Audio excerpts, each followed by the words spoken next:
एक साधक का प्रश्न है, अजी गुरु ने जो साधना बताई उससे बहुत लाभ है, लेकिन दीक्षा मंत्र नहीं देते, क्या करूं? तो देखो जी भाई जी, आपका सवाल ठीक है। ये डाउट वाली बात लगती है कि आजकल रिवाज है दीक्षा मंत्र का।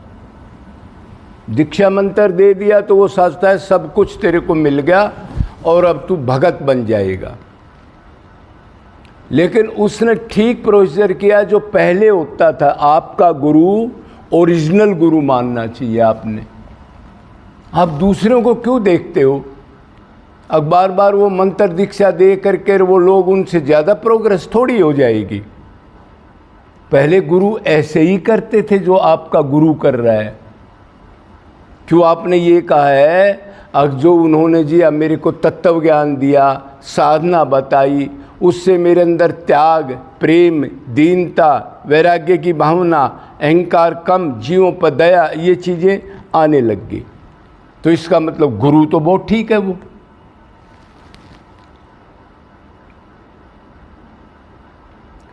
तो साधना जरूरी है, मंत्र दीक्षा जरूरी नहीं है। उसके बारे में आप चिंतन मत करो। आप लोगों की सुनी सुनाई बातों पर मत जाओ। जब आपकी साधना से लाभ हो रहा है और आपके अंदर दैवी गुण और संसार का रूप आपको झूठा फीका नज़र आ रहा है, मतलब कोई चाव नहीं रहा आप में कि वो असत है, थोड़ी देर का है, ख़त्म होने वाला है, धोखे का है, बदलने वाला है, मिटने वाला है, वो आपको रूप का पता लग गया। और आपको ये भी गुरु ने बता दिया, अब भाई आप शरीर तो हो ही नहीं, आप तो आत्मा हो। तो वैसे भी आप नित्य चीज़ हो तो नित्य संबंध आपका भगवान से ही होगा, भगवान राम कृष्ण से। तो आप इस चीज़ में बिल्कुल दुख मत मानो। आप गुरु की बताई हुई साधना करते रहो। अब आपका ये सवाल आएगा कि मेरे को मंत्र कब देंगे? अरे भाई, जब आपके अंदर साधना से प्रोग्रेस होगी और वैराग्य की भावना आ गई और ऐसा लगने लग गया कि मैं कहीं प्रेमियों में जाकर बस सिर्फ भजन ही करूं, ये संसार तो ठीक नहीं है, और उसमें इंटरेस्ट आपके ख़त्म हो गए सारे, तो आप यही करते रहो और अपने गुरु से इसके बारे में आगे पूछ लो आप। तो जो करेक्ट पूर्ण, जो क्षत्रिय ब्रह्मनिष्ठ गुरु होगा वो यही बताएगा अगर अभी आपके अंदर अंतकरण शुद्धि में कमी है। आपको दिख रहा है लेकिन गुरु बताएगा कितनी कमी है। कई बार साधक थोड़ी सी साधना को बहुत ज़्यादा मान करके और अपने आप में गुण देखने लगता है कि अब मैं कामयाब हो गया, बिल्कुल थोड़ा सात्विक भाव आ गया, थोड़ा कोई सौपन वगैरह आ गया, या दैवी गुण आ गए उसके अंदर, दीनता, दया, समता आदि।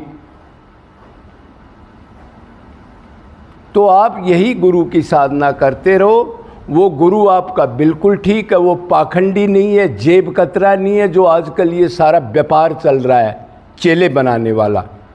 10 साल का कोई बालक एक बार 2 बार गया साथ, तो वो कहता है जी इसके भी मंत्र दिला लो आप इसके माता पिता हो। और वो बेचारे यही सोचते हैं गुरु तो बहुत राजी हो रहा है, इसको भी मंत्र दे दे। और वो बेचारा खेल रहा है या स्कूल में जा रहा है, उसको ये भी नहीं पता क्या मंत्र दे दिया तेरी को। मतलब वो चेला रिजर्व कर लिया उसने भीड़ बढ़ाने के लिए। तो ये नाटक तो ओरिजिनल गुरु तो कभी करता नहीं। वो तो चीज़ को लेगा तो बिल्कुल प्योरिटी देख करके, उसके टेस्ट ले करके, उसके मोटे सब कष्ट दे करके उनमें पार उतर जाए, मतलब शरीर का अहंकार बिल्कुल मर जाए, मतलब अंतकण शुद्ध हो जाए, तब वो आपको मंत्र दीक्षा देगा। मंत्र दीक्षा का मतलब होता है आपको दिया और भगवत प्राप्ति। कितना टाइम लगता है? 1 सेकंड भी नहीं। दुख निवर्ती, भगवत प्राप्ति, माया निवर्ती, आनंद प्राप्ति, सब एक ही बार में। वो मंत्र दे आपके कान में, या देख ले आपको, या आपकी तरफ हंस दे, या आपको ऐसे कर दे शाबाश। कई टाइप के उसके मंत्र देने क्यों, अंतकरण शुद्ध है, वो कैसे भी दे सकता है महापुरुष, उसके अंदर सारी पावर होती है। श्रोत्रिय ब्रह्मनिष्ठ होना चाहिए। तो ये गांठ बांध लो, जो मंत्र स्वरूप में देता है, बगैर त्याग वैराग, घर में पड़े पड़े लोग दुकानदारी कर रहे हैं, मिलावटें कर रहे हैं, काम क्रोध में लिप्त है, गुरु ने 10 साल से मंत्र दे रखा है, तो उस गुरु की क्या दशा होगी। और वो साधक बेचारा नचित हो रहा है और काम क्रोध में लिप्त है, पूछता भी नहीं गुरु से, क्यों गुरु को टाइम नहीं, गुरु के पास इतनी भीड़ है, वो बात भी नहीं करता उससे। तो अच्छा होया इस नाटक से आप बच गए। मनुष्य बहुत कीमती है, बार बार नहीं मिलती। आपको ऐसा गुरु मिला है तो डाउट मत करो, दुखी मत हो, लास्ट में आपका कल्याण ही होगा, लेकिन आप 100% मानते जाओ।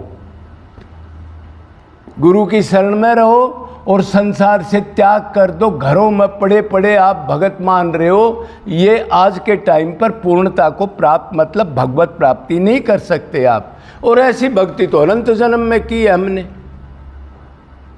अब थोड़ा सा भाव आ गया, 10, 20, 30, 40, 50%, फिर 100% चाहिए, 100, उसमें से 0.01 भी कम नहीं होना चाहिए। अनन्य शरणागति, अनन्य भक्ति, अन्य ना रहे। ये संसार की जड़ चेतन माया, माँ बाप वगैरह, प्लाट, दुकान, चिंतन जो भी करते हैं, स्वर्ग में मुक्ति मोक्ष, ये भी ना रहे, उसको कहते हैं अनन्य। शरद प्रभु के गुण रूप लीला धाम और गुरु भगवत प्राप्त और भगवान श्री कृष्ण, राधा कृष्ण, या उनको प्राप्त किए हुए कोई महापुरुष जो माया को जीत चुका हो, उसके अलावा मन कहीं नहीं जाना चाहिए। तो आप लगे रहो इस असार संसार को। अगर छोड़ दिया आपने तो ठीक है, नहीं छोड़ा तो निरंतर रो के पुकारो। साधना क्या है? निष्काम भाव से, व्याकुलता के साथ पुकारने का ढंग, दीनता के साथ, करुण क्रंदन से मांगना दीन बन के। वो कभी भी दे, ये कोई चिंता नहीं। आपने 10 बार मांग लिया, आपको नहीं मिला, नहीं, आप करते रहो, आपका धर्म है, हम नित्य दास हैं प्रभु के, ये तो आपने मान लिया। और जो करता है हमारे लिए अच्छा ही करता है, ये तो मानना ही पड़ेगा। आपने पहले भी अच्छा किया, अब भी अच्छा कर रहा, अब तो आप शरणागति में हो। तो ऐसे गुरु को तो प्रणाम करना चाहिए, जो पाखंड में ना ले जा करके साधना करके पहले अंतकरण शुद्धि कराए, फिर वो गुरु आपको मंत्र दे देगा, दूसरा दे देगा, या भगवान ही गुरु बन के आ जाएगा। आपको इस चीज़ की कोई चिंता मत करना कभी। आपने तो अपना काम करना है। मैं मेरा का, शरीर का देह भाव बिल्कुल ख़त्म करके मैं आत्मा हूँ, बस। फिर आपको कोई गाली दे, गलोच दे, दुखी करे और करे, तो भी भगवान की कृपा मान के अपने साधन में लगे रहें। तो आपको पता लग गया होगा, अब ज़्यादा डाउट की ज़रूरत नहीं है, बिल्कुल ठीक दिशा में हो। जय जय श्री राधे।